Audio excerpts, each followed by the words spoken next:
Tout cela, Luc Ferry, Marine Le Pen et surtout Jordan Bardella, dont vous avez vu la percée. Non, pas surtout. Marine Le Pen. Je dis surtout en termes d'image, pour parler de bien lui, sûr. sa percée dans le journal du dimanche, le classement. Tout le monde le sait. Il y a deux jeunes qui montent aujourd'hui. C'est Jordan Bardella à droite et c'est Gabriel Attal dans le gouvernement. Vers qui votre cœur penche? Non, moi j'ai du respect pour les deux parce que ce sont des gens extrêmement intelligents tous les deux, très talentueux. Moi je ne suis pas sectaire. Je ne pense pas que Marine Le Pen soit fasciste. Je la connais un peu, je sais très bien qu'elle est ni raciste ni antisémite. Je suis désolé de dire ça à mes amis intellectuels de gauche qui veulent à tout prix dire c'est le nazisme qui revient. Regardez Madame Meloni en Italie, c'est pas le fascisme qui est revenu en Italie. Bon, voilà, donc tout ça est assez ridicule. Marine Le Pen, c'est la droite populaire et républicaine. C'est pas. J'ai l'impression que vous me décrivez Jacques Chirac.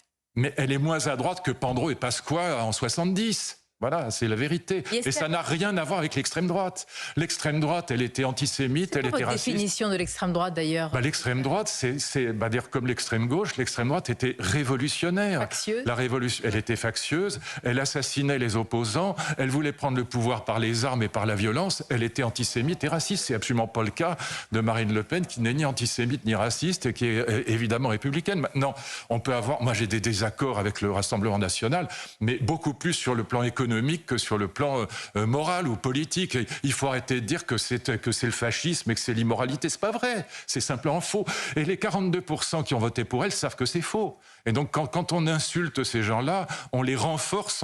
À la limite, on va les rendre racistes si on continue.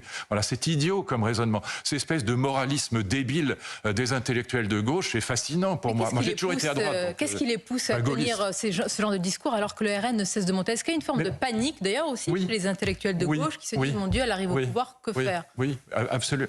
Alors, en même temps, l'extrême gauche, ça l'arrange. Évidemment, Mélenchon, ça l'arrange, évidemment. Comme ça a arrangé Mitterrand, c'est Mitterrand qui a fait monter l'extrême droite. On le sait, c'est une stratégie très connue.